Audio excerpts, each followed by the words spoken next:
দর্শক, সুপ্রিয় দর্শক, আপনারা সবাই কেমন আছেন? আশা করি ভালো আছেন। আমি এক চরবর্তী এলাকা বা চরা অঞ্চলেই আছি। এখানে চাষাবাদ নিয়ে সবসময় ভিডিও বানাই। আজকেও সেই একই চাষ নিয়েই ভিডিও বানাচ্ছি। দেখেন, একদম নদী, এটা নদী। দেখেন, নদীতে বর্তমান পানি নাই, যদিও পানি আসছে। এটা চম্পা নদী বলে। চম্পা নদীতে পানি শুকিয়ে যায় সময় মতো, ফের বর্ষাকালে পানি প্রচুর হয়। যাই হোক, এই কথাটা বাদ দিয়ে দেই। আসল কথা হলো, আমি চাষটা যেটা নিয়ে আসছি, দেখেন কত সুন্দর ফল দেখছেন। একদম কচি কচি ফলগুলো দেখে লোভ হয় না আপনার? আমারও লোভ হয়।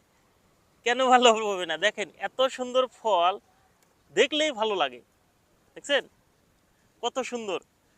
যাই হোক বন্ধুরা, এখানে আমি যেই জায়গাতে আছি, এটা আসামের ধুবড়ী জেলার, সরি, বঙাইগাঁও জেলায়। এটা খুঁটামারির গ্রাম বলে। এই জায়গাতে যে মানুষগুলো, বেশিরভাগ মানুষ কৃষির উপরে নির্ভর করে। কৃষি বলতে ধান চাষ করেই, ওর পাশাপাশি শাকসবজি চাষে খুব ভালো একটা পার্গত পার্গত বলতে পারি আমরা। এত ভালো চাষাবাদ করে বলে বুঝাতে পারবো না। দেখেন আমার পাশে যদি দেখেন, এত সুন্দর সুন্দর ধুন্দল চাষ করে তাক লাগিয়ে দিছে। দেখছেন কত ফল, অসংখ্য, অগণন। এমন এমন চাষ আপনাদের মাঝখানে দেখাইছি, কিন্তু এই কৃষক ভাই দেখেন জাংলা দিছে এত সুন্দরভাবে, মজবুত মজবুত জাংলা দিছে। তার উপরে বর্তমান সিজন হলো তুফান, ঝড় বৃষ্টির। দেখেন কত সুন্দরভাবে বেঁধে দিছে, যাতে এই জাংলা ভাঙে না যায় তুফানে। বর্তমান সময় তো জানেনই, রাত্রে ঘুমাবেন, সকালে দেখবেন ঘরের চাল নাই। সেই জন্যে কৃষক কিন্তু আগের থেকেই বুদ্ধি করে রাখছে, আর জাংলা গেলে সম্পত্তি শেষ। সেই জন্য আগেই এই ধরনের ব্যবস্থাপনা নিয়েছে। যাই হোক, কৃষক ভাইয়ের বুদ্ধি দেখে খুব ভালো লাগলো। এই পাশে যদি দেখাই, দেখেন কতগুলো ফল দেখছেন। একই জায়গাতে কতগুলা ফল রয়েছে। ফলের সাইজ কি দেখছেন, দেখার মতো। এখন এই যে জমিতে আমি আগেও একটা ভিডিও বানাইছিলাম, আপনারা ভালো একটা আদর যত্ন দিয়েছেন, ভালো একটা ভিউ আসছে। সেই জন্য সেই জমিতেই আসছি।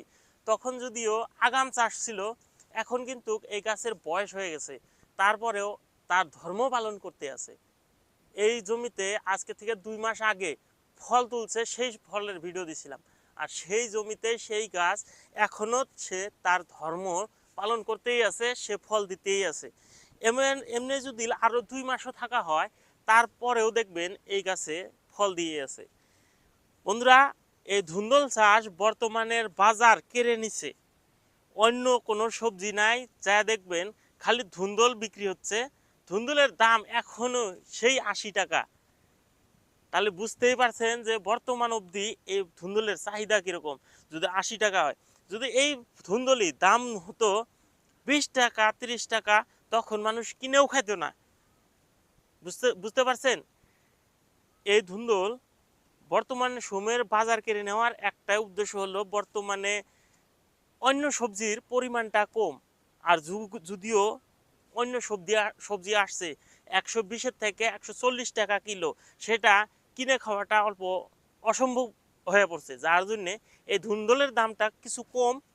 সেই জন্য মানুষ কিন্তু এই ধুন্দল চাহিদাটা বেশি। আমি এইদিকে একটা ফল দেখাবো। দেখেন দর্শক, যদি আপনারা দেখতে পারেন, এই একটা ডালি দেখছেন, একটা ডালির মাঝখানে কয়টা ফল আছে দেখেন। এদিক দিয়ে যদি ঘুরে দেখায়, দেখেন একটা, দুইটা, তিনটা, চারটা, চারটা বড়ই ফল দেখা যাচ্ছে। আর এর পাশে দেখেন, এই যে এটাতে একটা, এটাতে একটা, এই যে একটা, মানে কি বলবো, একটা ডালে 8টা 10টা করে ফল। সম্ভব?